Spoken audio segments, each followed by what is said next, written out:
evening's events over to moderators.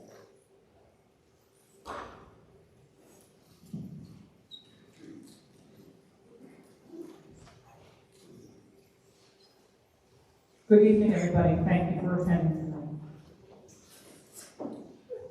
I'm just going to go over the guidelines very quickly for everybody, so everybody's aware of the guidelines. These guidelines must be adhered to. No letters or statements by absent candidates will be read. Only the candidates present may speak. There will be a moderator and timekeeper from Suffolk Region PTA. Each candidate will be allowed 3 minutes to make a presentation stating their qualifications and their reasons for running. When the 3 minutes are up, the timekeeper will ring a bell to signify that the sentence must be completed. All questions will be taken from those written on index cards, reviewed and selected by the moderators. You may not necessarily hear your question in the exact way it was written. Each candidate is given the opportunity to answer each question in 1 minute. When the minute is up, the timekeeper will ring a bell, indicating the candidate must finish the sentence. No rebuttals are allowed during the question and answer period. Each candidate will be allowed 2 minutes to make a closing statement after the last question has been answered. At this time, candidates can make rebuttals. The length of this program has been determined by the moderators prior to the event. Since there are 12 candidates, I am going to read the last question at 8:20 p.m. to allow everybody to make their closing statement. Presentations will be in alphabetical order, and then the closing statements will be in reverse alphabetical order. No literature may be given out at this meeting by the candidate or any of the candidate supporters.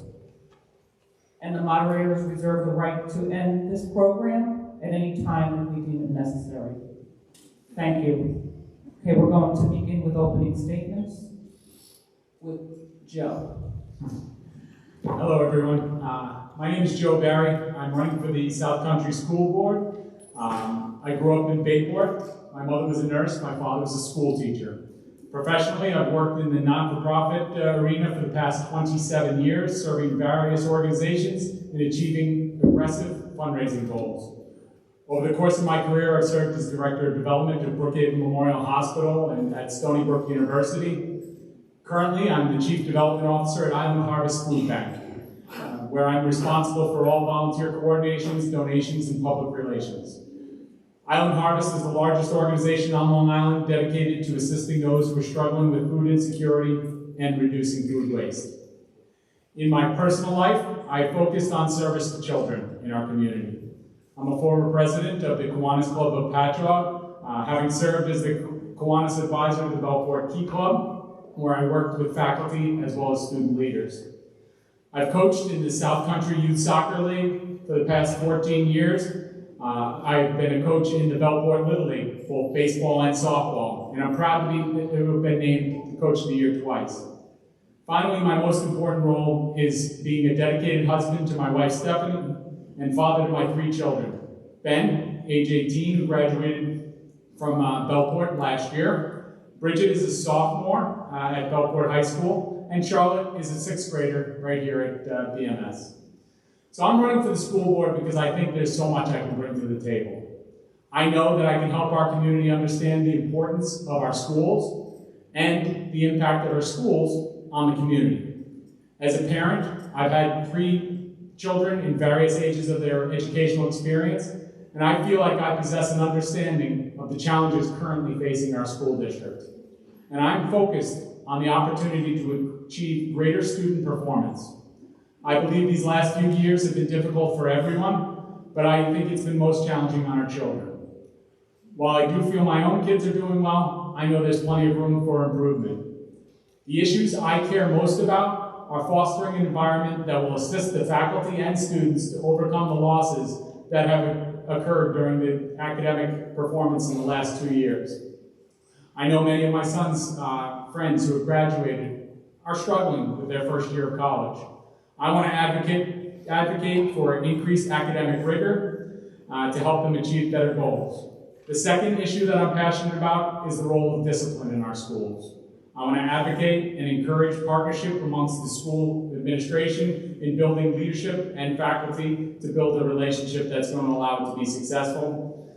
And finally, I feel like there are too few voices representing the students in this district at the board level.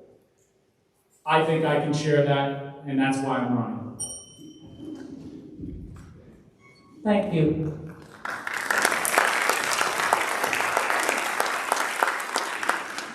Gino?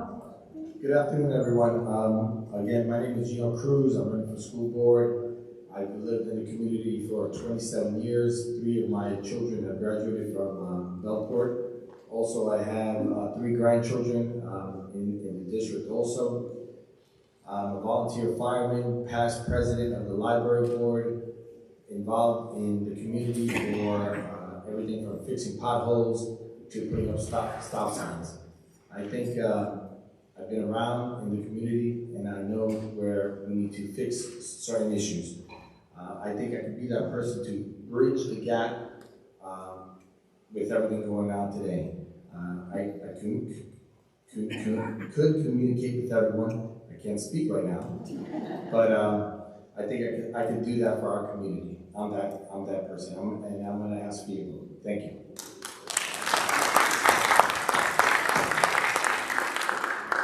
Thank you. Raphael? How you doing? My name is Raphael Flippin. I'm 33 years old. I've been a lifelong resident of Bellport my whole life. My family lived here their whole lives. My mom graduated from Bellport. My dad, my brothers, sisters. I graduated in Bellport in 2007. I currently work at Bellport Boys and Girls Club, and I've been there for 10 years. In those 10 years, I've been an athletic coordinator, team coordinator, and right now I run the SAC program. I'm a SAC coordinator. I also have my own nonprofit, which me and my brother also started, which is called I Dream Athletics. We train kids in sports, and we try to get them out of New York to try to show them a different scenery other than what they only know. And I feel like, there's a lot of changes that's needed. And I feel like I'm one of the best candidates because working at the Boys and Girls Club, we actually have the same exact kids as the school district. And I hear, them tell me a lot of things and what they want to change. And also I hear a lot of parents, with concerns and what they want to change.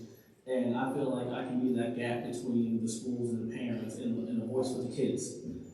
And, I bleed Bellport and I love it here. I wouldn't want to live anywhere else, and that's why I'm running.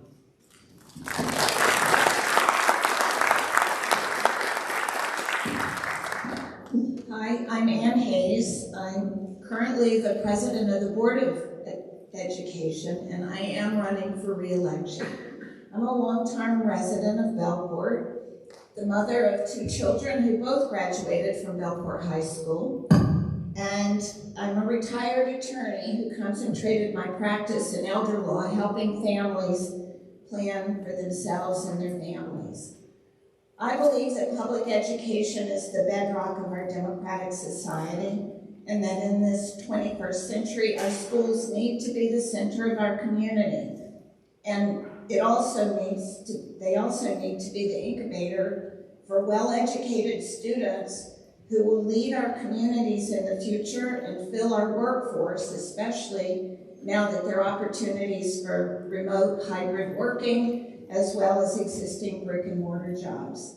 I'm running for re-election to the board to help effectuate the promise to all district children that there is hope for their future, that they are worthy of our investment in their education, and that education guaranteed by the New York State Constitution and supported by this community will fully prepare all of them to live fulfilling and meaningful lives as adults who can make positive contributions to our community. To do that, our schools need to provide safe spaces for educating and learning, including socialization skills, social emotional skills, and analytic thinking skills, many of which were delayed by the pandemic, disruption, and routine. Our schools need to do so in school buildings where behavior conducive to learning is expected and behavior deviating from that standard is addressed appropriately, promptly, and consistently. Our schools need to provide challenging and effective educational programs, support services, and co-curricular activities. Our schools need to expect excellence and demonstrate achievement by all students. The knowledge and skills I've acquired during my first term will help the board establish and maintain a successful relationship with the new superintendent. Here's how I can help do that. During my first term, I served as board president, always looking for ways to improve board function in order to govern the district better, taking into account the difference between board governance and the superintendent's administration of the district.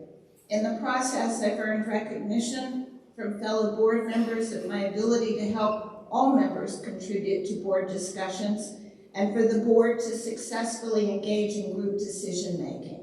There is diversity of opinion on our current board, and I would expect no less of the one that I hope to be part of after I'm reelected. Thank you.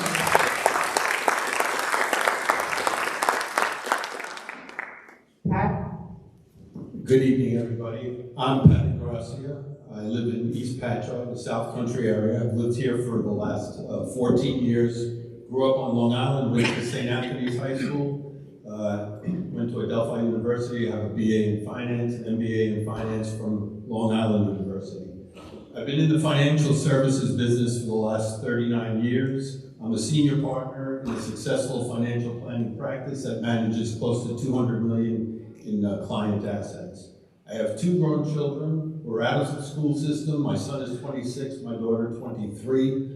My son graduated 7th in his class, and my daughter was salutatorian in her high school class. I've taken an active part in their education. It's been a family effort. Both went to Fordham University in the Bronx. My son is, this effort has actually produced 2 Ivy Leaguers. My son is graduating from Cornell Law School next week, and my daughter is entering NYU Law School in the fall. I think I have an intimate knowledge in dealing and experience in dealing with all facets of the education system, including NSBA, National Honor Society, AP courses, sports, and my family has an extensive record of public and religious service to the community. I agree with Ms. Hayes in that school should be a good incubator for students, but should not be an indoctrinator for students. I think there needs to be more fiscal responsibility in this school district.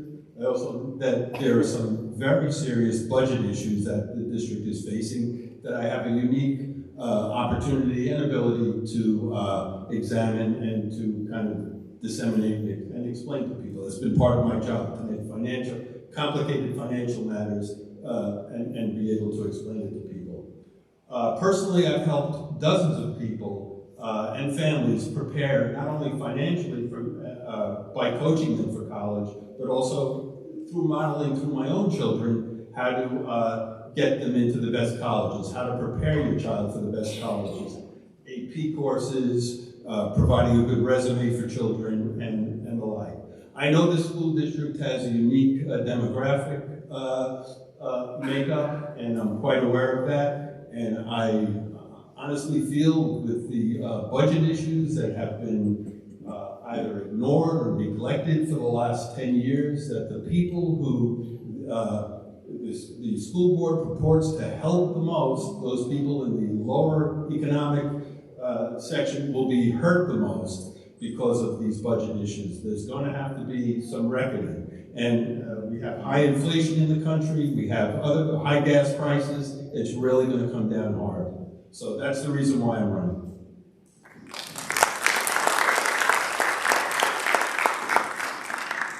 Thank you. Tara? Good evening, everybody. Thank you so much for coming out. Thank you to my fellow candidates for participating, and I wish you all the best of luck in your campaigns. My name is Tara Kavanaugh. I'm a mom, a wife, and a lawyer. All 4 of my grown daughters have attended the district, and 2 of them are graduates of Belport High School. I'm running for school board in order to serve you, our students, our teachers, and the community. I believe that a strong public school system is vital to a healthy democracy because well-educated students become discerning voters, critical thinkers, and engaged citizens. That is why, whether or not we currently have kids in the school district, we are all stakeholders in the success of our schools. I've always been committed to public service. I'm a member of the Bellport Chamber of Commerce. I perform pro bono legal services for community members in need. I serve as an officer of the Friends of Bellport Bay, a local not-for-profit committed to environmental issues. In addition, I spent 14 years as a member of the Town of Brookhaven Planning Board.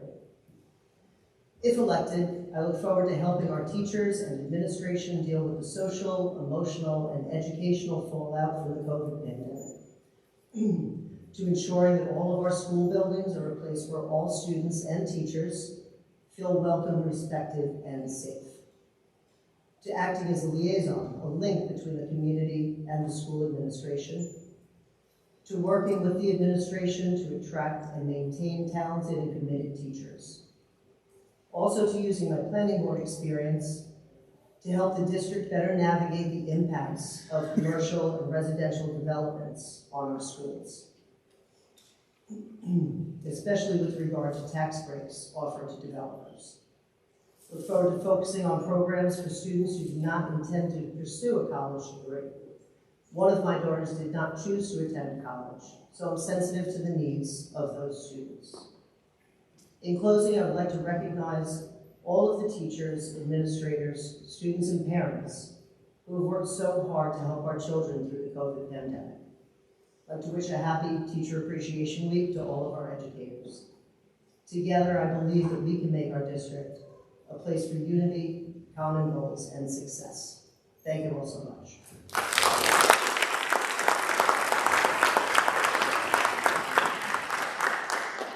Thank you. Marion? Hello, I'm Marion McKenna. I've been a resident of this district for 47 years. I'm a mom to 3 children that got a stellar education in this district. They all went on to high-level colleges, shall we say, and successful careers. My 2 boys attended the United States Naval Academy in Annapolis and are continually still serving our country. My oldest son has been in the Navy now for 21 years, and my baby for 10. And my daughter serves as the wife to an Army officer. So my children learned service from my husband and myself. And what do I bring to the table? I bring my experience. This is something that I had worked hard at for my whole life, always serving somebody, and what I bring to you is my service experience here in South Country. Made a few notes, and I was on the Budget Advisory Committee for 15 years. I served on the Board of Education for 10. I was a past board president. I know how the system works. I know what needs to be done. I know when things go wrong because I had to re-budget. And my experience is invaluable because of knowing that I need a learning curve. I can jump right in and get to business because this district has some issues and we all know it. I also was on the Budget Advisory Committee serving with other people that I see many of you here, and you all are very familiar with the budget, so you know what I'm talking about. Something that also has gone by the wayside is I served as a liaison for this district for the Brookhaven Economic Development Zone with all that industry that's not paying us taxes. And I was on that, and I don't know what happened with that. We're not represented, we're not paying our taxes. I bring experience, I bring knowledge, I bring skill. And that's what we all need right now, because when I was on board, we didn't have any contracts hanging open. We settled all our contracts, fair contracts with our bargaining units. We got our schools off the schools in need of improvement list. We did all this without increasing the taxes horrifically. We had some of the lowest taxes. And I'm concerned with the finances for this district. I'm concerned with the education for this district, because every child here today deserves the same education that my children got.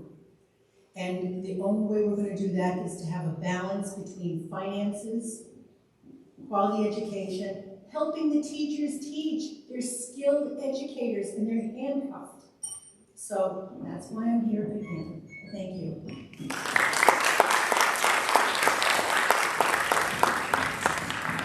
Thank you. Greg? Everybody out there looks so serious tonight. I mean, it's the tension of the night. Relax, folks, we're gonna get through this. Not just tonight, this entire thing. We're gonna do it as a community because we've overcome worse things. My name is Greg Maglino, and I'm a lifelong resident of our community. Those of you that are on social media may know me better, more recently by social media name, Thuglino, or possibly Mini Mussolini. If you ever want to find anything out about yourself, run for the school board. Now, 95% of it won't be true, but it'd be interesting to listen to and get a good chuckle every once in a while. In the way of background, I'm 53 years old. I live in Brookhaven. Grew up on Dutton Avenue, East Patchogue. I'm a 1986 graduate of Belport High School, a former Marine, graduate of the University of Albany, and a graduate of the Stony Brook Paramedicine program. I'm the father of a young man, uncle of 9 nieces and nephews, and the godfather to 2. Currently, 5 of the above mentioned are young enough to attend South Country schools, and they do. I've worked full-time as a district manager for South Country Ambulance since 1993, where I've also been a volunteer for over 31 years. I've held the position of chief of the department since 1997. I've been in government in one form or another since I was 17 years old. I'm a former Board of Education member, having first been elected in 2006. By 2007, I was elected president of the Board of Education, a title I held until I left in 2010 at the end of my term. I was then hired by the district in 2010 as a part-time building service administrator. In August of 2012, the Board of Education abolished my position, thereby eliminating the job and any formal ties I had with the district. Recently, though, I can no longer ignore the information being brought forward to me by employees, students, residents, and even elected officials. I then started experiencing some of it for myself at work as we began taking students and staff to the hospital because of violence. There was clearly a breakdown of structure and the appearance that nobody was in charge. Then the reports of fiscal issues started to surface, and the more I listened, the more I realized that nobody was watching out for this community. Our kids and staff were not safe, and our once fiscally sound district was heading for fiscal ruin. When I asked questions, I received no response. When I sought answers, I was stonewalled. As they say, when you see smoke, you know there's fire. Well, it doesn't get any bigger as fires go. The district had to eventually admit that it received $126 million in building aid and had only paid $105 million in bills, meaning that there should have been $21 million left over someplace. It wasn't until April 11th that the district finally admitted it spent the money, and they now expected the taxpayers to make up for the ineptness.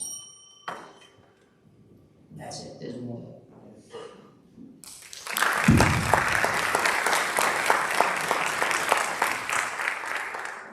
Thank you. Alicia? Hi, good evening, everyone. My name is Dr. Lisa Olson. I'm sure you've seen my signs all around. Last Thanksgiving, I retired from Babylon School District after more than 30 years of teaching. And although retired, I still am the president and the CEO of one of the largest educational service providers on Long Island. Now, in our 10th year, we instruct students in over 65 school districts, island-wide. I'm running because post-pandemic is well documented that all students are troubled. Each student received different amounts of trauma, educational trauma, and we must do a better job collectively to reach them. My very own stepson, who was a high honor roll student in middle school and now a freshman at the high school, is not working towards his potential. We must do better. Meanwhile, all of the discussions are about the budget. Any sage educator supports the budget of austerity, as do I. I have lived here long enough to know that a potential approximate increase of $188 per household will break very few households. Doomsday scenarios about future incremental tax increases are speculative at best and at worst inflammatory. We cannot let hateful people instigate and deflect from the fact that they're not doing anything to fix the real problems we are facing. The 3 years that I have been in this district is long enough to see the problems, but short enough not to be part of the partisan bickering dividing our district. I want every student to feel seen, heard, supported, not marginalized and targeted. I am here to decrease the anxiety and stress families feel when the air is charged with thinly veiled racist dogma. Hate wins when people like me stand by and let it happen, and I won't. Why am I running? Simply put it, I'm the most qualified for the position. I have a doctorate in education and leadership and accountability.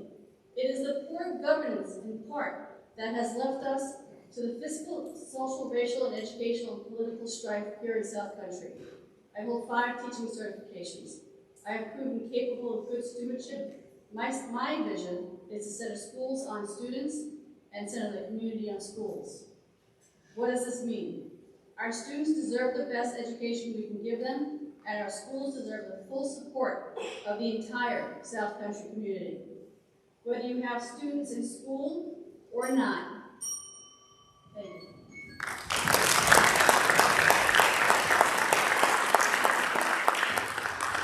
Thank you, Amy.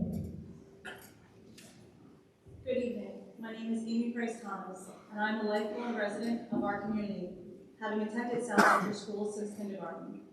As a wife and mother of 3 children, 2 currently enrolled in our public schools, and a newborn that will eventually attend school here, I have become concerned over the last few years with the direction of our school district. It seems on almost a daily basis, parents, kids, and school staff are reaching out to me with one shocking story after another. I am told heartbreaking stories of bullying and violence, to issues about services not being delivered to our students. In March, I received in the mail a letter from the district indicating there was a potential for a large increase in next year's school taxes. Sitting at my kitchen table and putting it all together, I soon realized that our district was in trouble. It was then I decided that my years of successfully managing budgets, time working with our kids, and my ability to forge positive relationships with people to solve problems could be useful on our Board of Education. I'm not afraid of hard jobs or having tough conversations to fix things. Over the years, I've broken a few glass ceilings in my profession, often being the only female in the room. My ability to get the job done correctly has had me receive awards from the New York State Senate, New York State Assembly, County Legislature, Town of Brookhaven, and others. In addition to my full-time job, I am currently the boys soccer coach for the Bellport Soccer Club, board member for Oaklawn Cemetery, a PTA parent, and community advocate for animals.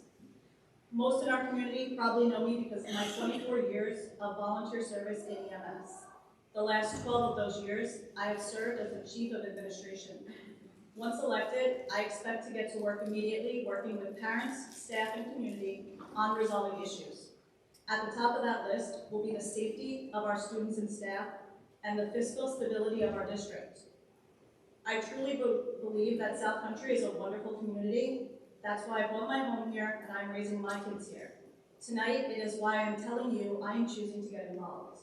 I am asking the residents of this school district for your vote on May 17th for trustee. Thank you.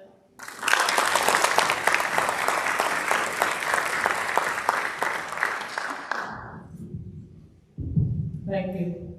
Is it Christopher or Chris? Chris is fine. Okay. Christopher, I'm in trouble somewhere.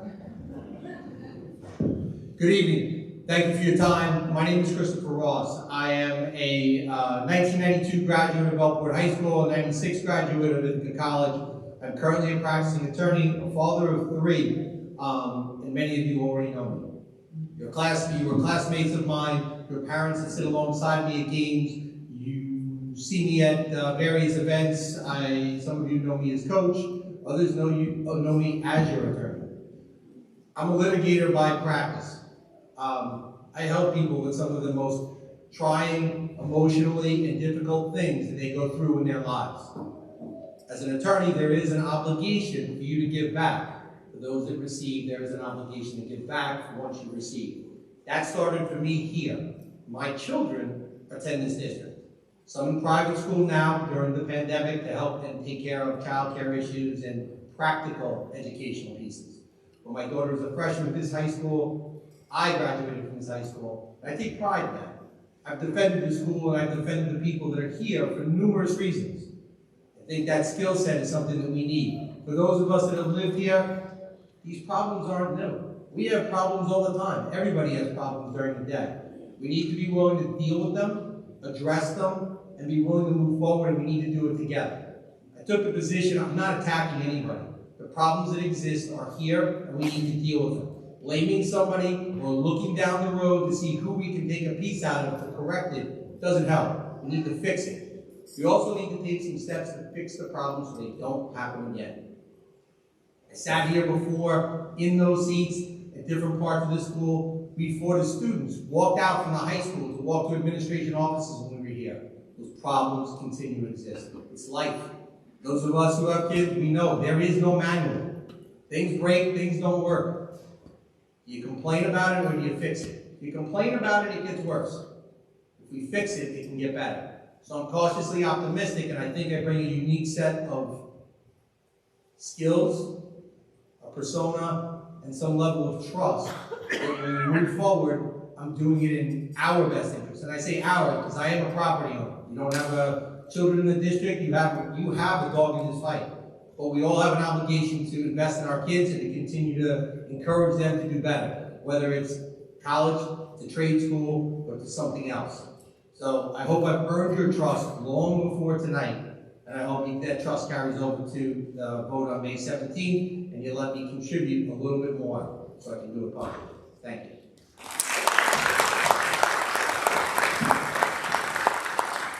Thank you, Spencer. I'm Spencer Stickley, 77 years old. I'm doing this because I feel it's needed to get fixed. Now, let me give you a little background on me. Came to the school district in 1954. I've lived there in this school district every year except 68 since then. I was in Mr. Coon's 5th grade class. It was the opening of the Kramer Street School at that time. I graduated Columbia College, class of 66. I've done grad work at CW Post, Hofstra, and NYU. I began working here as a math teacher in 1969 and spent the next 39 years teaching students mathematics in the middle school. I also spent following two of the years after that at the what's called suspended kids school, or more formally, the students waiting in need of placement school. Then I spent the last 2 years of my career teaching at Belport High School. I was a long-term union advocate. I was a union officer for 25 years, 7 of them being the president of the Belport Teachers Association, during which time we had a crisis similar to what you see going on now. Money from the teacher retirement fund was not accredited to the following year's tax rate, which is the process. Therefore, the taxes were held artificially low, and eventually it was discovered to be a deficit of $6 million, which had to be bonded out, and it was bonded out. During which time, I was working with Greg Miglino as the Board of Ed President, constantly about making sure our staff was maintained. We go into 2008, and we find we're in recession. During which time, many schools lost teachers. I think Brentwood lost 40, and Station lost 30. We lost nobody. As a matter of fact, we gained, my first year as president to my last year, there was a gain of 12 teachers from 408 to 410. I know there's certain problems involved with finances here. I know there's a situation with the incoming superintendent. And I also know we have major discipline problems the middle school. So much so that central office almost has what you would call a satellite office here, so the central office administrators can stop down and try to help the problem. This all has to be rectified. There's no other way to do it. I'm here to try to rectify it. I'm not doing this again. This is it for me. If I don't get elected, then I wish you all well, and I'll still help you if you need help. Not a problem. Thank you.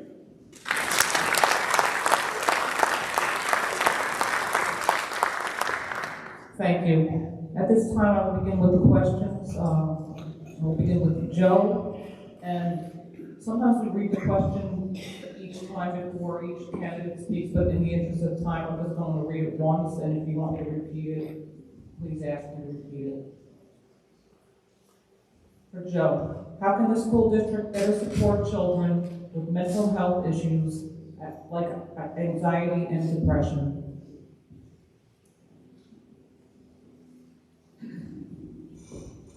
I think our school district has an obligation to help every student, regardless of that. Obviously, in recent years with COVID, certain issues have been exacerbated.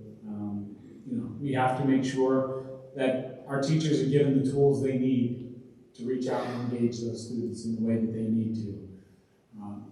In terms of services, I think our district is pretty extraordinary in the way that it reaches out and helps students.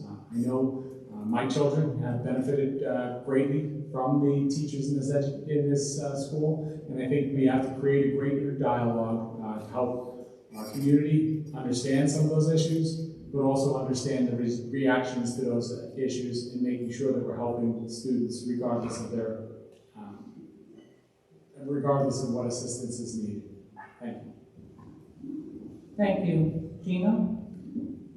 Well, we definitely need to help our staff in getting better, up-to-date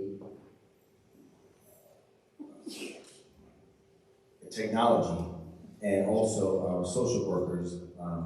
We need definitely more social workers to get out in the field and help more of the kids that have been traumatized with this whole pandemic. Definitely getting the staff and getting more people involved in our communities to bring the people who need the help back into the school district. Thank you. Thank you. Raphael? I think we need to get more staff in there for that. I think we need to get more staff in there that's mainly their focus with kids with anxiety and things like that. I feel like after COVID, it's happening more because, they were in the house for, 2 years. So, it's difficult for them to come out now and come to school and have to sit in class for 39, 40 minutes. So, I feel like we should probably have a course for them where they can go and speak, in a group for, 30 minutes or, or so.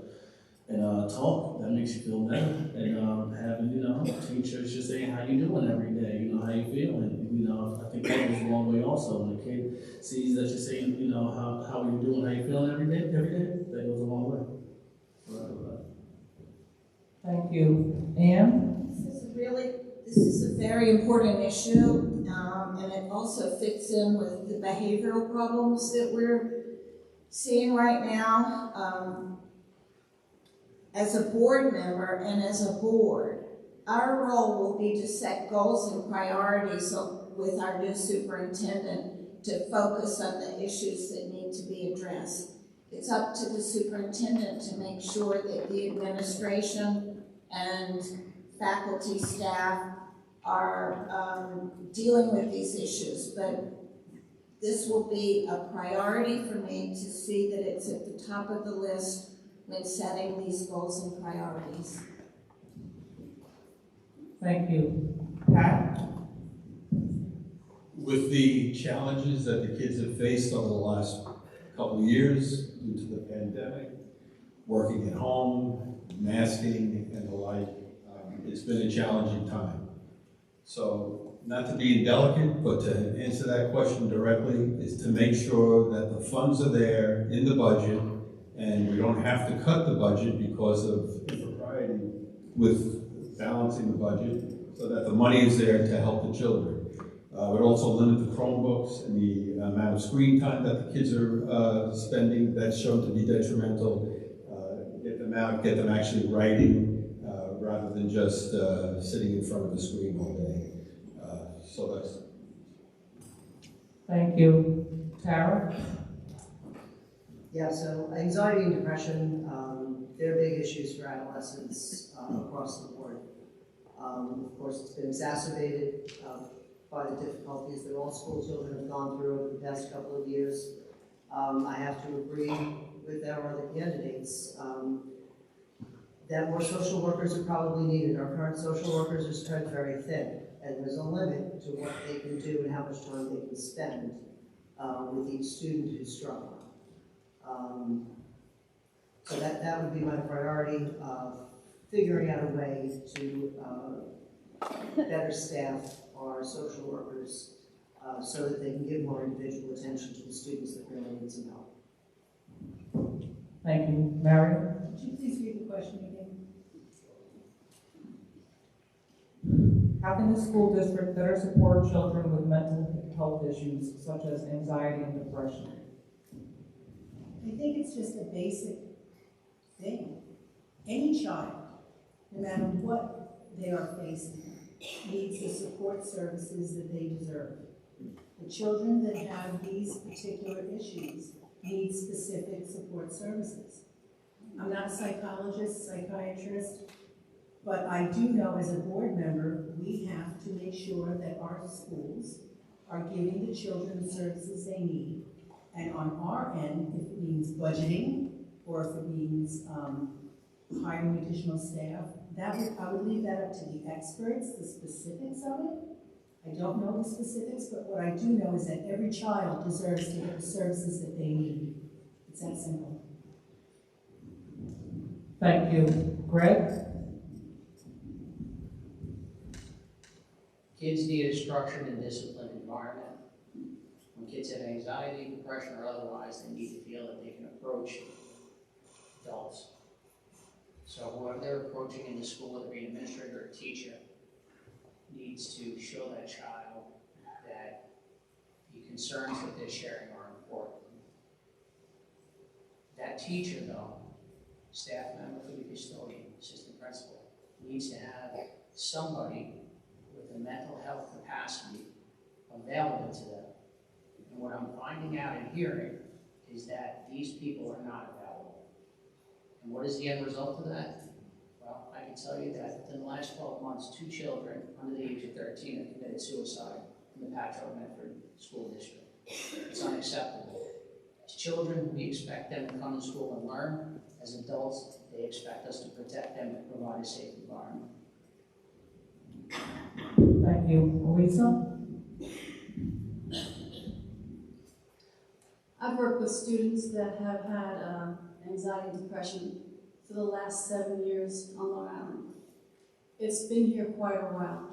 The pandemic has increased that, but we need to have a little bit more specific answers. One, we need to have support groups with parents and families to help their children move forward. The parents that are dealing with this are alone. We do not have a strong special ed PTA component in this district to help those parents. We also need to continue training with the teachers and the staff members so that they can see the red flags. That is, if we can get those students to come into the school, those students who have anxiety and depression. We also need to have an embedded time within the school day that the students can, if need to, if they're having an episode, that they can leave the classroom and go to a safe space. Thank you. Thank you. Amy? In my job, we see the end result of depression and anxiety. We need to create a safe environment where our students feel comfortable approaching staff and seeking help when they need it from mental health professionals. Thank you. Chris? So I'm not foolish enough to believe that I can give you a direct answer. Much like when you go to a hospital, doctor knows an awful lot, but the nurses run the ward. In the school district, the teachers, the social workers, all those people that are in our district, they're the ones that we need to ask that specific question. From the board standpoint, or as a board member, we need to empower them to know that the lines of communication are open so that we can help them do their job. They touch those kids every day. Board members meet twice a month. I see my kids every night, I can touch them, but I can't touch every student, those teachers do. From our standpoint, the district thus far has done a pretty good job. Some of the other candidates have mentioned, there's been other tragedies that have occurred in neighboring districts. We haven't had that. Let's look at the glass as half full. We're cautiously optimistic that we can do more, but you gotta work at it. And from that end, the people who touch those kids every day are the ones we should talk to. Thank you, Spencer. Yes, this brings to mind when I was on the Budget Advisory Committee, and we regarded a need that seemingly was not going to be met by the tax-packed Board of Ed. That need, we found, was a 9th grade health program. We meet every other day. It was already on the books, but it was soon to be canceled. And I battled with them to not cancel it and to pay for it. And again, looking at the broader view, a lot of what was mentioned here needs to be paid for, is to find grants. I was able to find a grant from the DOE. Dr. Shirley Jackson, I believe her name, got a $250,000 grant from me and said, we'll set it up and you can get your Board of Ed to agree. They wouldn't agree, based on the fact that they didn't want to have to pay for it after the grant. Well, $250,000 30 years ago is like 3 to 4 years of education. Thank you. Our next question, we will start with Gino. What is your stance on this year's budget, and how do you plan to take action to rectify the budget deficit facing our district?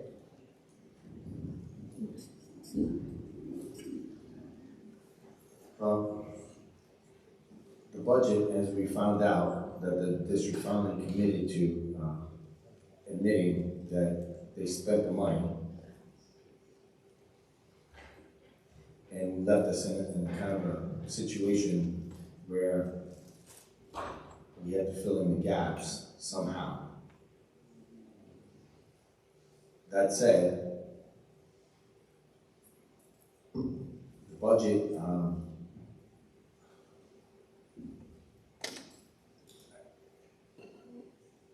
that's it. Thank you. Raphael? Okay, with the budget, I'm not gonna sit up here and tell you that I know everything about the budget right now, because I don't. I know a little bit. So what I would do is, if I'm elected, I would go in there, see what's wrong, and talk to the other, 6 BOEs, and we try to figure out, a way to solve the problem. That's the only thing I can do right now. That's it. Thank you. Ann?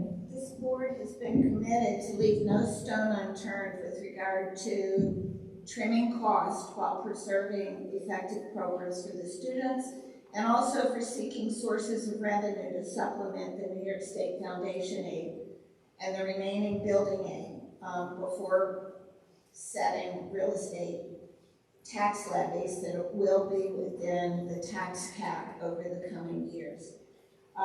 We're seeking advice of counsel with regard to the possibility of pilot and IDA issues affecting any of our revenues. We need to continue to engage with New York State School Boards Association and their lobbyists with regard to get changes at the New York State level for funding for schools. Thank you. Pat? Okay, so basically, in a nutshell, what happened was the school district took out 20-year bonds on a 15-year payback project. So in other words, there's going to be 5 years, $5.8 million of no funds that are going to be paid to the district on the 20-year bonds. Who does that? Who takes out 20-year bonds payback on a 15-year revenue-producing project? It's a $140 million budget for this school district. This is not something that happened yesterday. This happened in 2005. They could have spent 99.5% of the budget and kept a little in reserve to pay this back. Folks, somebody up here is trying to mitigate the severity of this. It's going to impact everybody in the community. I'm not overstating this, and it needs to be addressed and rectified. I don't know, if the new board is going to be able to change it that easily, fix it that easily. Thank you. Tara? In answer to the first part of the question, I intend to support the budget. I think that one of the things we can look at is grants of past payment in lieu of taxes, pilot payments that commercial developers are granted tax relief in order to attract them to our district, in order to build. I think we need to look back at the past several years' worth of pilots and see if there is any additional revenue to be gained from that source. Thank you. Marion? Would you repeat the question again? What is your stance on this year's budget, and how do you plan to take action to rectify the budget deficit facing our district? Okay, I'm going to interpret it the same way that she did, and I am in support of the budget. I have never voted no on a budget in 47 years. I'm unhappy with the budget. I think everybody is. I think that the money was not handled well. I think it's going to take a long time to turn this around. I've seen with my son's ship, it takes a long road to turn a ship, and that's what we have to do. So we have to start looking at the budgets now. As I mentioned before, when I was on the EDZ board, I don't know how much history you all know, but when they put in all that industry on Old Dock Road and Up Station Road, they were supposed to only have tax abatements for a very short period of time, and they extended it and extended it and extended it. Then they started giving out pilot money instead of taxes. We need to have representation. We need to take action that this money that belongs to us isn't constantly being given back to the industry, and that additional income would help us tremendously. Thank you. Greg? So the answer is this year I'm voting yes on the budget. I'm voting yes on the budget because it presents a reasonable increase, although it's kind of like fuzzy math. What they're doing is they're taking funds from restricted reserves to artificially compress the amount of money that's needed to be brought in from taxes. At the same time, somehow they miraculously dropped the budget from $145 million to $142 million, which is almost unheard of. Now, it seems like 3-point-something is not a lot of money to spend 3-point-something% for an increase, but our neighboring district, which is much larger, William Floyd, is actually giving $5 million back to their community. What needs to happen is we need to get on the board, become fiscally accountable, find out where the waste is, get rid of it, and make sure we fund the programs that are necessary for their kids and staff. Thank you. Elisa? So I'm going to start with I am supporting the budget. Kids are going to come first. I am not an expert in the financial budget area, but what I would do is bring the people who are experts together in the room so that we can figure it out. We can't keep looking backwards. We have a year to fix something or move forward before the next year is due. So all of the bickering back and forth is not moving us forward. Thank you. Amy?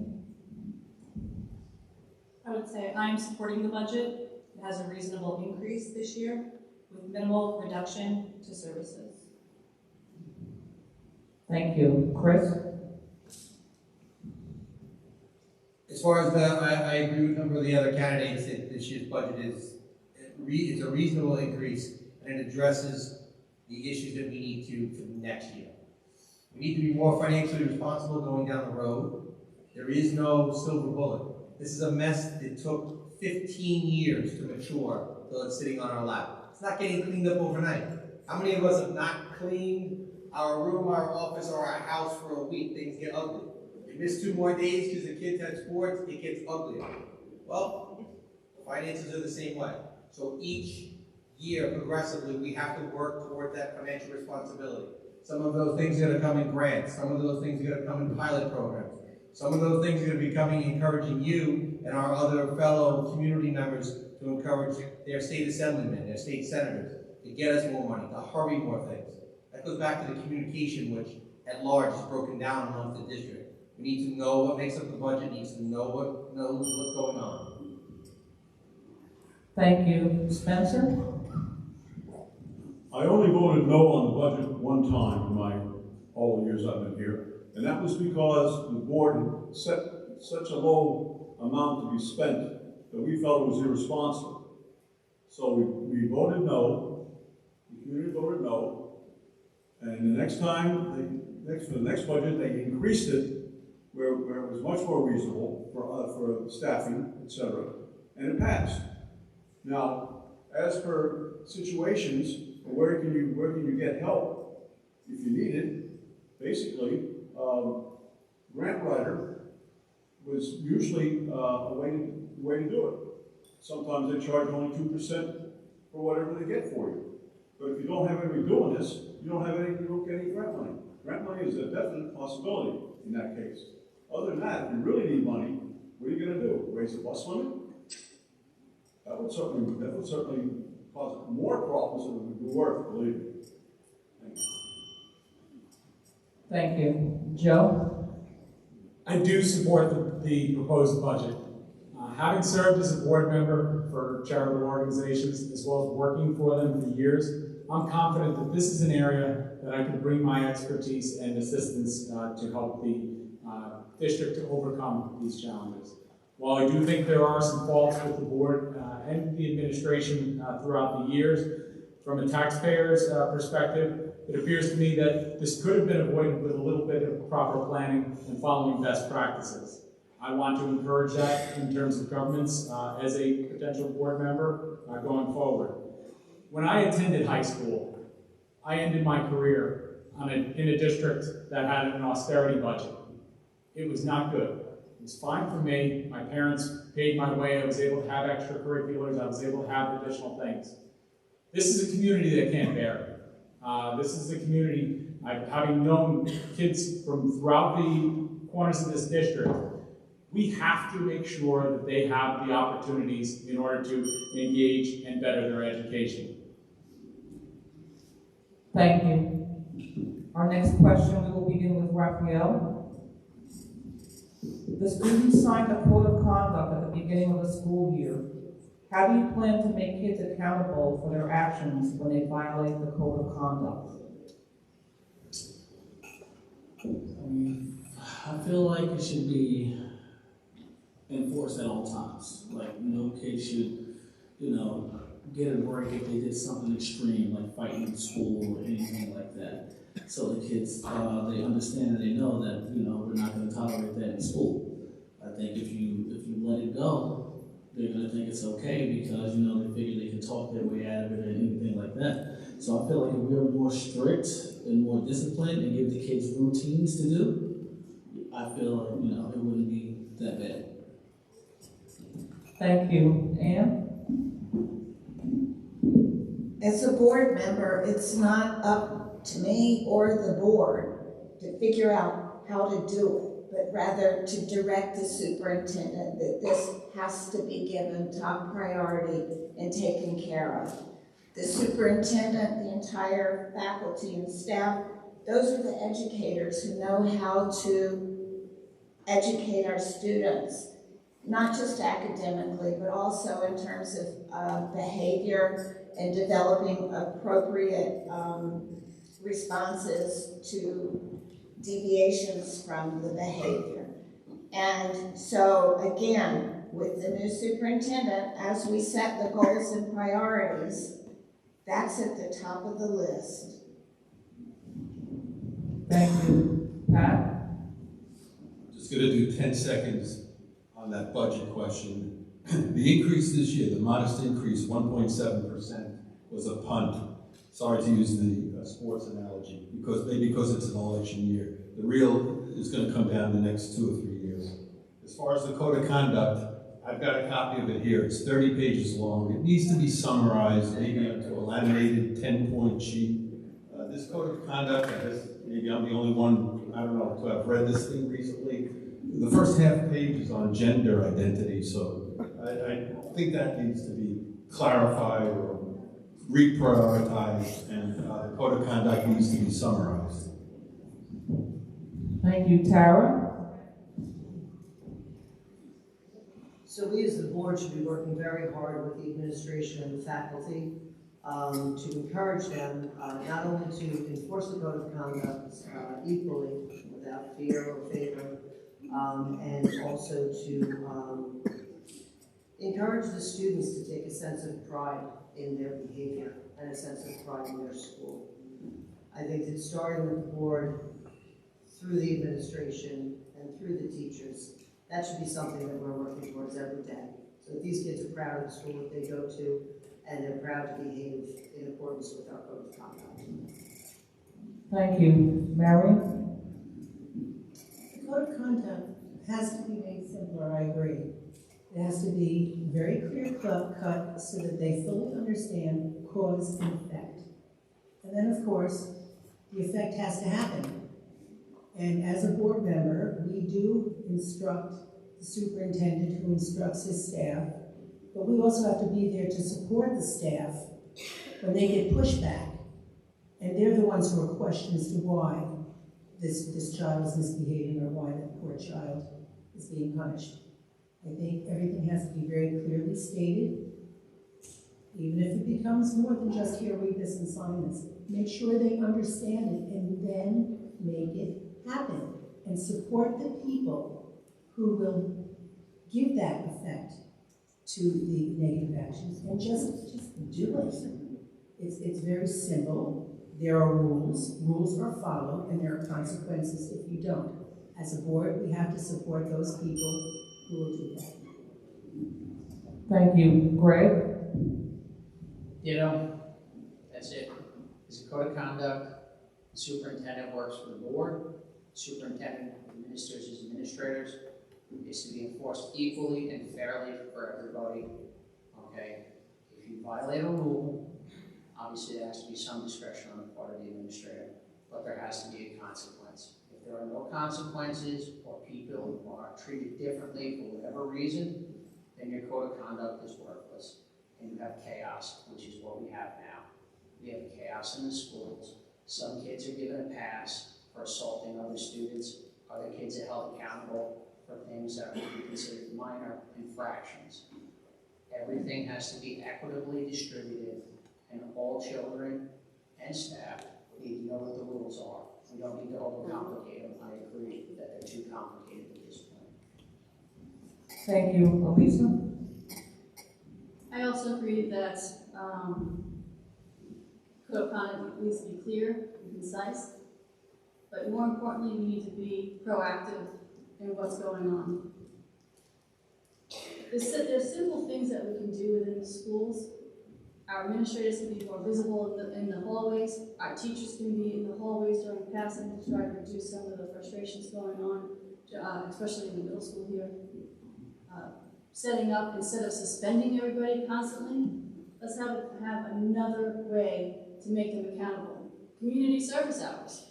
What are we doing kicking our students out of school, letting them be at home?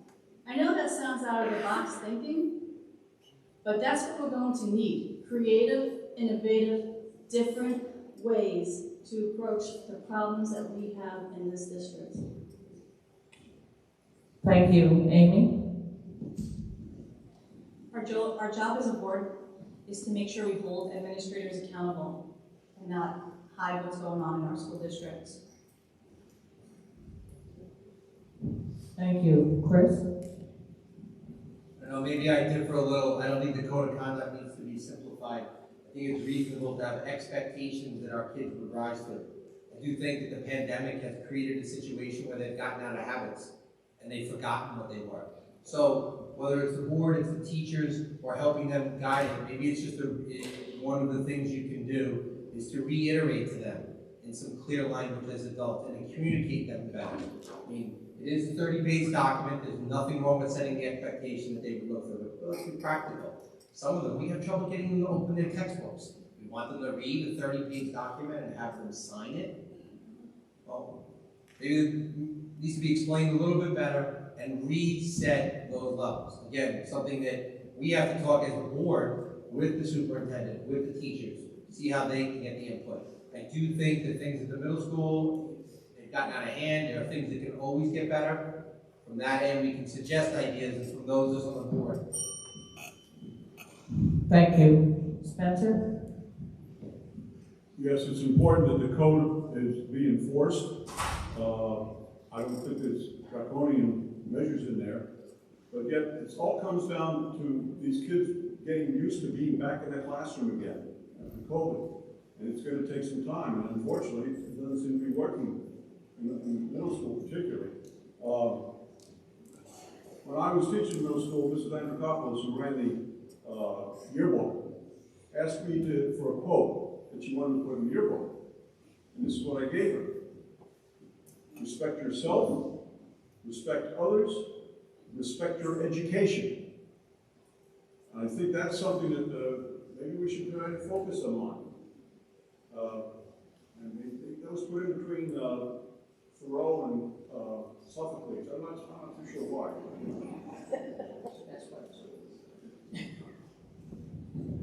Thank you. Joe?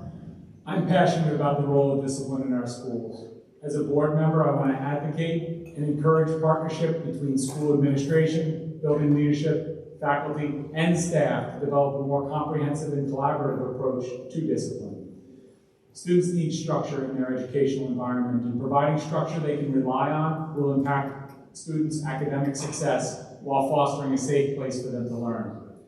There are too many instances where it's obvious to parents and the students themselves that a lack of consistent leadership and discipline can result in an unsafe, unproductive environment. Aligned with this, we should also have a goal where we provide students with the opportunities for experience to enrich their academic careers, most of which was cut back during the pandemic. These opportunities and experiences should be reintroduced to inspire students to be aware of their behavior and to accept personal responsibility for their actions. Thank you. Gina? Code of conduct should be enforced. Again, the student reads it, the parents read it. We have to get them back involved into our school district in a positive manner. We cannot just let it go. We have to enforce it and hold everyone accountable. Thank you. Next question, we'll start with Ann. How will you as a trustee work with fellow board members, district staff, parent, teacher, student organizations, and community organizations to promote respect and dignity, inclusion, equitable treatment, and access to programs and opportunities to all South Country District students? Again, that is probably the all-encompassing priority and goal that we need to set with our new superintendent. And I'm really excited about the prospect of being able to do that.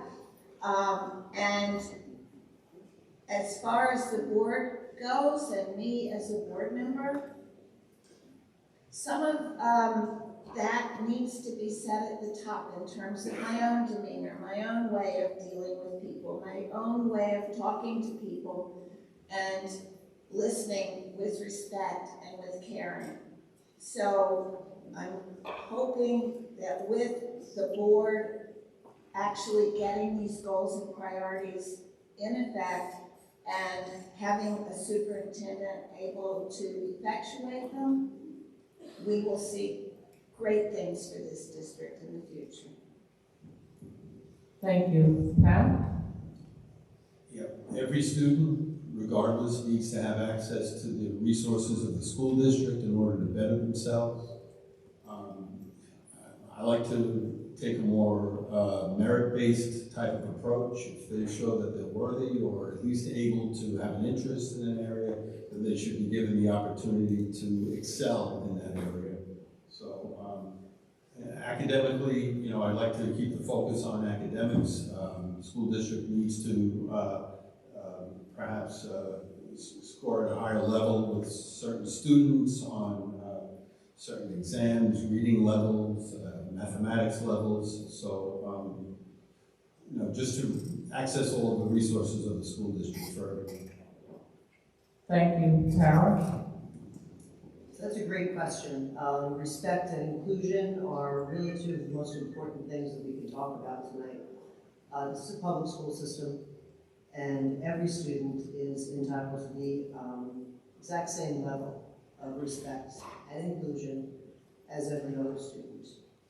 I think that probably throughout the district, there are students that don't feel that they have a place where they're safe and where they belong.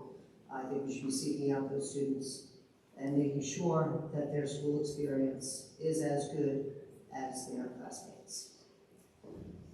Thank you. Marion? Some question, can you repeat again, please? How will you as a trustee work with fellow board members, district staff, parent, teacher, student organizations, and community organizations to promote respect and dignity, inclusion, equitable treatment, and access to programs and opportunities to all South Country District students? As a board member, we will work with the superintendent to give him direction on how we want these things handled. It all comes down, I agree, to respect. Respect of who each individual is.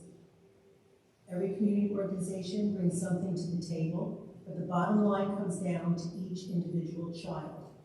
Respect has to be taught for elders, respect has to be taught for people in positions, and respect has to be taught for each individual child.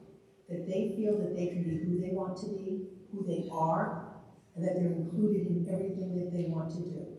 No child should feel ostracized, no child should feel alone, or that they don't belong or shouldn't be here. And I think it's a culture.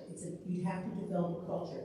We can help as board members through the superintendent giving direction that this is a culture that we want to have in our school district.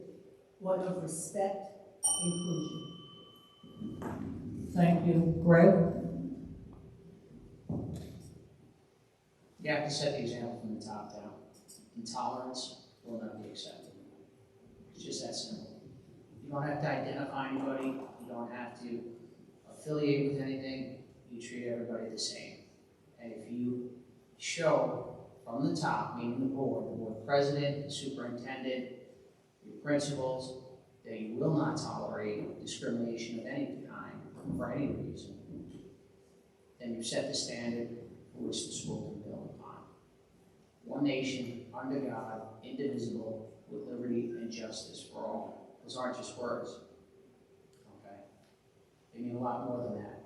And for as long as the flag stands outside our buildings, every child, every staff member, regardless of economic status or anything else, needs to be treated fairly and equally. Thank you. Elisa?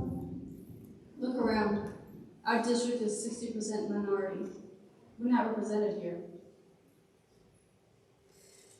A few ways we can open our schools. First of all, let's have our parents come back in. Let's welcome them back in.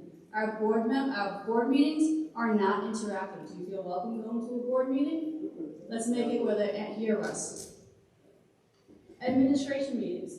Let's have the administrators once a month have an open door where parents can come in and talk about the problems within their own school. Provide daycare for parents who can't get here at night because of their children. We can do that by training our high school students for community service, allowing our outside community to come and teach them CPR so that they can be there and earn that community service, watch for daycare, so parents can make it to PTA meetings. White, black, yellow, brown, LGBTQ, our school should be a place where we all feel safe and we fellowship towards a common goal of merit. Thank you. Amy? My job as a board member will be to make sure everyone is treated fairly, regardless of how they identify. Thank you. Chris? Stephen question is asking what's our mission. The school board is supposed to set that mission, and it should include many of the things the other candidates have said. You also need to do it by example. You said open communication, you have to be felt welcome to come in. Can't feel like something is being hidden from the community. There needs to be conversation. So the expectation that is being given to us, as well as being delivered to you. Everybody gets included, everybody gets their respect. It starts with you as a board member in listening to what the community says, listening to what they have to say, and hearing it. Paying them just lip service doesn't help. You know, showing that their concerns are considered, are looked after, and actually thought through.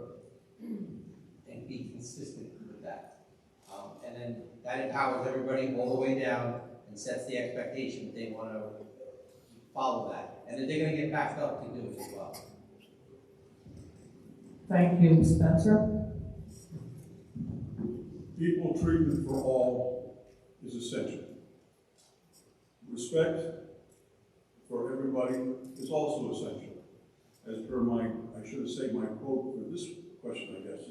But you must be a good listener if you're a board member, because you're going to get a whole bunch of people asking all sorts of different, can you do this for me? Can you do that? What happens when this happens? What happens when that happens? So being a good listener is actually essential. Whether you can do much about it or not, it's another story.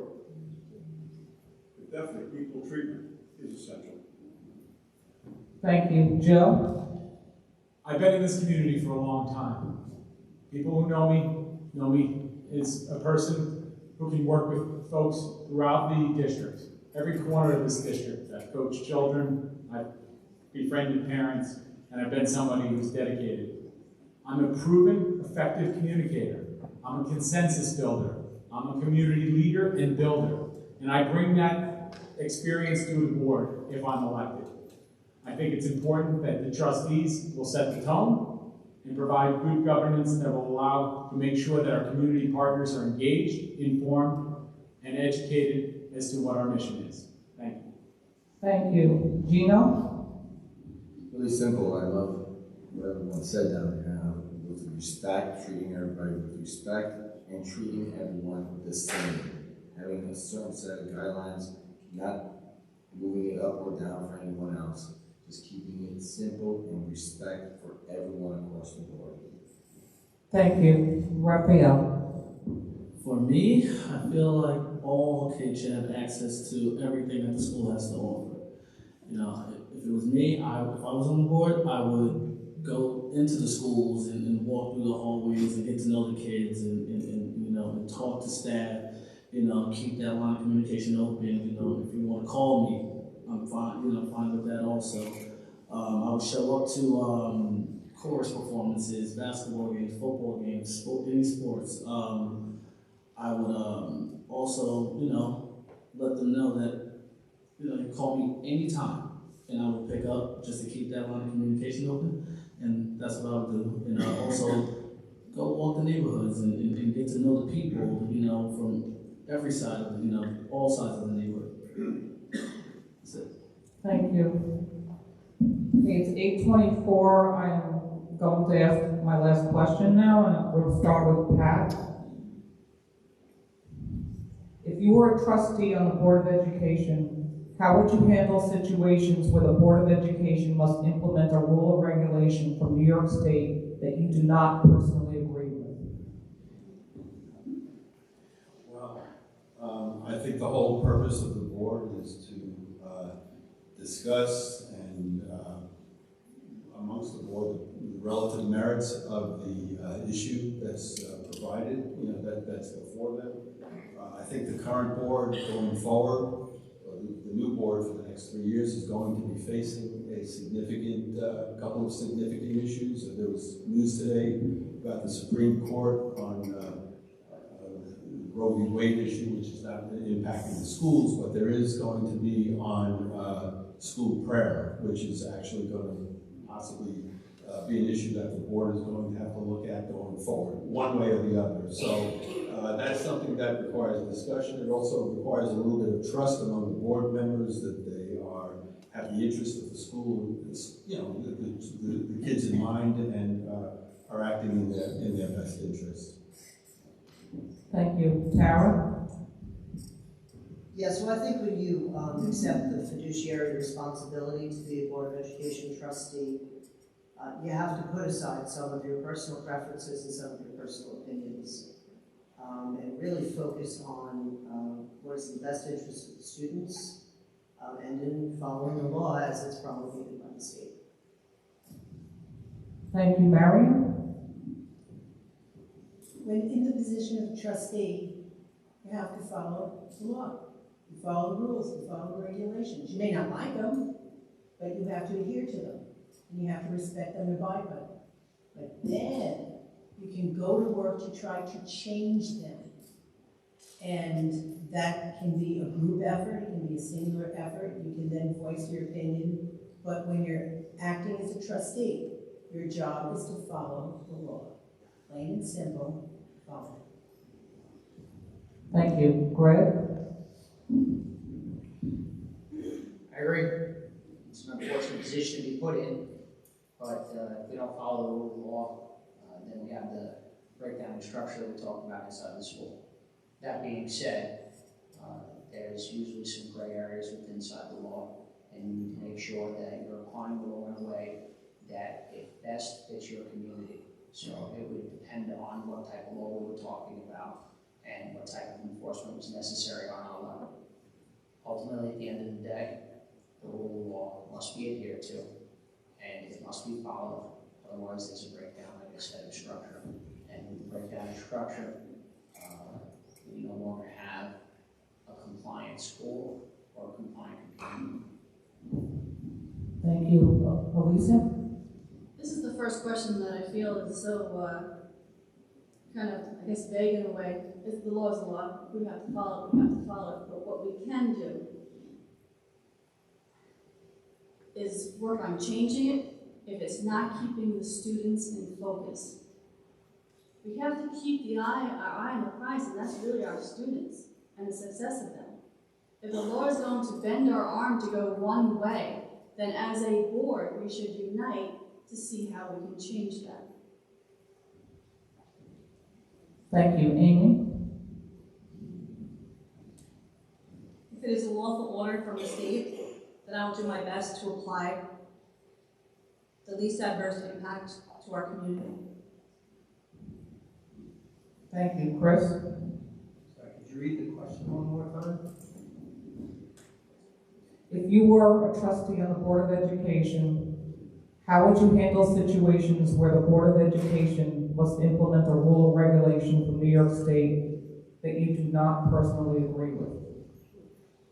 It's a must. There's an obligation as a trustee to follow the rules and the directions. My personal belief can help me get to a decision, but under the terms of that question, there's a rule and a direction from the state of New York that I must follow as a Board of Education. There's not a choice. You follow the rule, you direct it, and if there are other ways or means or a process by which to encourage change, and seek that individually or encourage others and point them in the direction in which they can seek that change for themselves or their students or their families. But as a Board of Trustee member, you must follow the rule. I don't have a choice. My personal beliefs don't get to dictate that. Thank you. Spencer? Yes, you have to follow it. Not much choice. You could make an appeal to the Commissioner of Education and certain issues that they will listen to if they're willing to listen to your appeal. I did have one done successfully once, and that's many years ago. It happens. It takes a while though. It's not you feel that strongly about something, you still have to follow it, and then just appeal it and see if you can get some response from the state head. Thank you. Joe? As pretty much everyone said, the law is the law. Obviously, there are ways to advocate, to reach out to political figures to get support, should that change. Also to listen to the community in terms of where their priorities are, and to advocate on that behalf. Beyond that, you've got to follow the law. Thank you. Gino? Well, definitely we must follow the law, but I really believe it starts from the top. The superintendents, exactly what Strictly said, the superintendent, it's really important that we pick the right person for our community. That person is going to appeal to the state, and from there, we can do everything what everybody else says here. We change it within and work together. Thank you. Raphael? If it's from the law, I'm gonna agree with it. maybe it'll work, maybe it doesn't. But if it doesn't, we can all, come together, talk about it, and see what we can do to change it. Finally, Anne? I would have the fiduciary duty to follow the law. But what I particularly like about your question and listening to all 12 answers is if these people were on the board with me and we were having a discussion, we would have heard each other and we would be able to find a consensus there and move forward in order to follow the law that we're required to do as a board. Thank you. Okay, at this time we will begin the closing statements of 2 minutes each, and we're starting reverse alphabetical order, so we're starting with Spencer. Yes, it was a very interesting evening. I thank everybody for coming. I do have a couple thoughts here about what is lying ahead for this district. New superintendent's coming in. My suggestion is unless he is a prepared former district superintendent or business administrator or curriculum central office person with considerable years, then he may need some help, he or she may need some help, and my suggestion would be Dave Flatley, who is retired superintendent of Newcastle, and also served here for as curriculum director. When we had no curriculum department for 7 years, and he was brought in to fix it, and he did. He can do it, and he will do it. The budget crisis, we have to maintain educational staff the best we can. There's no question about that. There may be some issues that we can be handled, but basically a lot of people put a lot of items out there. It all costs a lot of money. So we have to make sure that everything is working at top level. The BMS, control of students. It is a matter of respect. In certain school districts, such as PacMed, when Henry Reed was in charge, he told me personally that every 5 years, no building level administrator serves more than 5 years in any one building. And finally, 2 things coming up that haven't been talked about. Immigration children are coming. They may not even be able to speak Spanish. They may possibly not even be able to read or write Spanish. And unfortunately, we had a negative GPA, and it would result in a recession if another negative GPA comes up. Thank you. Chris? We discussed a lot of things, or not many things actually, as we heard a lot of things about very few things. We talked about basically the tip of the iceberg. We have a set of problems before us, some of which we see right now, some of which we don't know yet exist. So, I hope you got an idea of who I was tonight.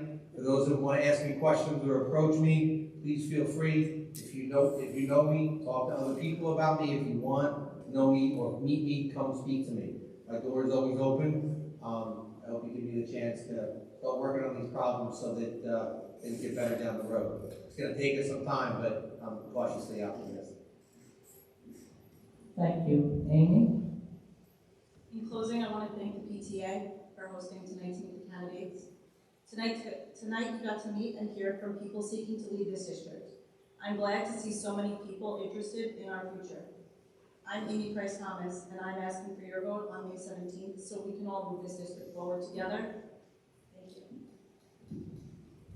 Thank you. Elisa? I can spend my time up here boasting about myself, but it's about the students, the teachers, the families of this district. If you want to hear about all my accomplishments, you can go to my social media pages, they're all up there. What I want to do tonight is really focus on what solutions I had specifically, and I think that I made them pretty clear. I follow my convictions. I'm for the students, I'm for the teachers, I'm for the families of this district. My campaign is going to focus on 3 areas: my unity, my transparency, and excellence. And I spoke on those things tonight. I have specific ideas My service is far more important than informative nonsense. I near the end of my time, but if you'd like to hear more, I am on Facebook and Instagram. I thank you for your time and consideration. I am Dr. Lisa Olson, and I am asking for your vote. Thank you. Greg? First, I want to say, as moderators, you did an incredible job tonight. Really, this is one of the best moderated events that I've seen in a long time, and I appreciate that from you too. Thank the PTA, obviously, for holding this event, and those of you that stayed for the entire event, thanks for coming. We're in trouble. District's got some problems. They can be fixed. They're not going to be fixed by hiring a superintendent that has no central office experience or putting inexperienced people on the board. It's just not going to happen. I know most of you see me as a warm and fuzzy, approachable guy. I'm usually not. That being said, what I am is results oriented. We can fix the district's problems. We're going to make some hard decisions. We're going to have to work together. What's inspiring tonight, though, is seeing so many people up here that are willing to jump in. Not everybody up here is qualified. We figured that out listening tonight. But the majority of the people that are up here are trying to do the right thing. There's real problems. They need experienced people at the helm, and that's why I'm actually working with Amy Thomas, Amy Price Thomas, and Marion McKenna. Marion's a former board president, and I've worked alongside Amy for many years, and I know she's results oriented also, and she understands the problems. We're going to fix it. If you get on the board, I can assure you that's going to happen. And we're going to do it in a way that we pull everybody forward at the same time. Some of you may not believe that, but that's how things really worked last time. You got to push aside the hyperbole and get to the actual numbers, like Spence admitted. At the worst of times in 2008, when everybody was laying people off, we hired 10 extra teachers. Thank you. Marion? When I first ran for the board, I was very idealistic. Oh, I had all these thoughts and ideas of what board members can do, and we were going to change the world. And then reality set in. There's a learning curve to being a board member, a long learning curve. And I have done that already. Right now, I think the residents want what I want and what the kids need to have.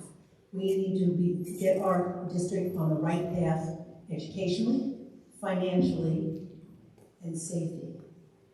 And we need to find a balance between that education, fairness to staff, better communication between the board and the public, and fiscal management. You know the expression, I know everybody has said at one point or another, I wish I knew then what I know now. Well, guess what? I know it now. I have that experience. This district needs experience. They need us to come back and help in the way that we helped before. I was on boards that did wonderful things for this district. We did improvements in so many areas. We got things really balanced out. We can do it again. I have life experience. I have service experience, board experience. I know I can help this district one more time with the assistance of the other board members.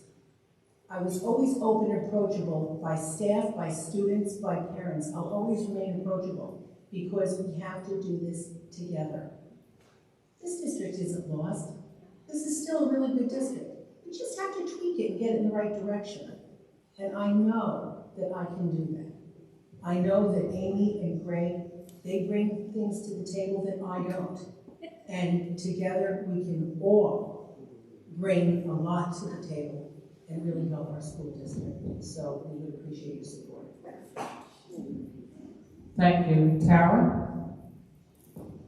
Thank you. If I'm fortunate enough to be elected as a trustee to the Board of Education, I would hope to act as a consensus builder. I have a proven track record in my professional and personal life of being able to bring disparate opinions together for the greater good.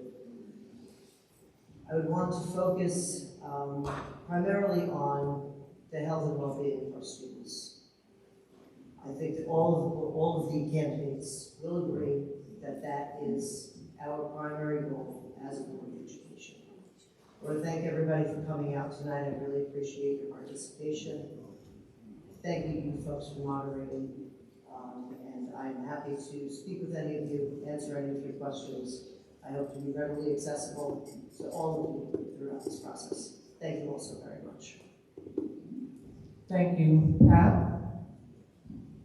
So the top two major issues are the budget, the finances, and school safety. I think the school safety issue will be actually easier to address than the budgeting and finances. Those are pretty serious. There's a movement that started across this country. Its origins were in the pandemic, when kids were forced to stay home, and parents, for months on end, and parents got to view firsthand how and what they were being taught. Many parents took exception to what they were observing, and that's why you're seeing participation on a greater level throughout school districts throughout the whole country. Our children are our future. We must help to ensure that they're prepared academically during these formative years. South Country School District, hopefully, is only one of the first stops that they're going to make along their academic career. We don't want the budget part is important because we don't want our seniors moving because they can't afford the high school taxes. Thank you. Ann? I'm focusing on our future.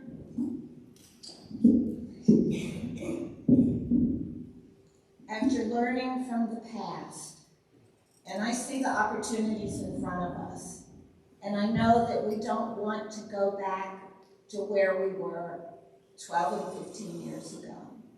We want to have a vibrant educational experience for all of our students in a safe learning environment, in a safe educating environment, so that our staff and our faculty are able to do the jobs that they're so capable of doing. Before coming tonight, I reviewed what the New York State School Boards Association said about qualities of a good school board member. Effective communicator, can describe what I want, what others want, a good listener. Consensus builder, capable of working toward decisions that all can support and willing to compromise to achieve goals. Community participant, decision maker, be willing and able to make decisions, especially the hard ones, and support group decision making, even if I don't individually agree. An information processor, organizing priorities and schedules to handle large amounts of verbal and written information, getting input from the advisory committees. Being a leader, willing to take risks, be supportive of board colleagues, district staff and community, a team player. I think I check all these boxes, and I'm proud that the board members I'm serving with now think so too. Thank you. Raphael? I am 100% all for the kids. I've been serving this community for over 10 years working at the Boys and Girls Club. We've graduated countless students. We've helped students learn how to read, count, write. I have a 1-year-old daughter who will be 2 in July, who she will be also attending the South Country School District also. I just really love Bellport. I can't see myself being anywhere else. I can visit Miami, but I would never live there, I can go to Florida, but I would never live there. I really love Bellport. And I've been giving back for so long, I just want to try to give back on a higher capacity, And, I might not be as educated as some of these people up here and, things like that, but I know where my heart is, and it's all for the kids.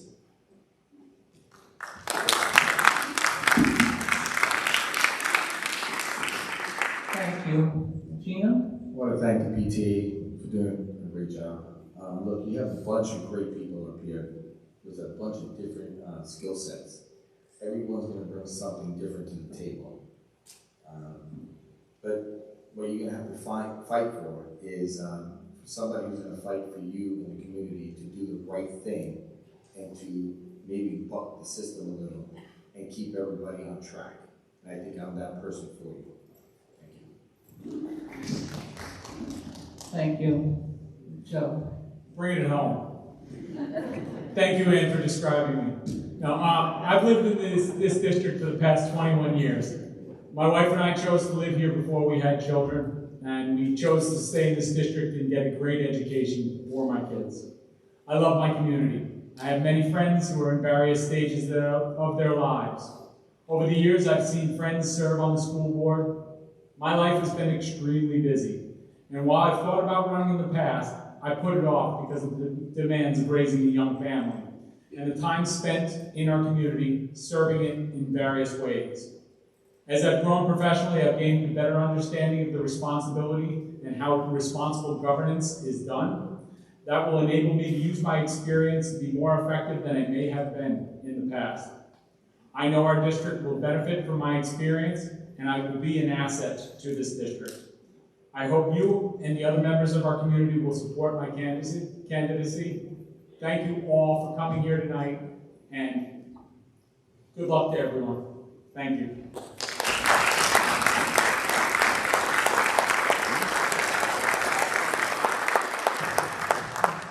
Thank you all very much. We wish you all the best of luck, and thank you for your willingness to volunteer on behalf of all children in the district.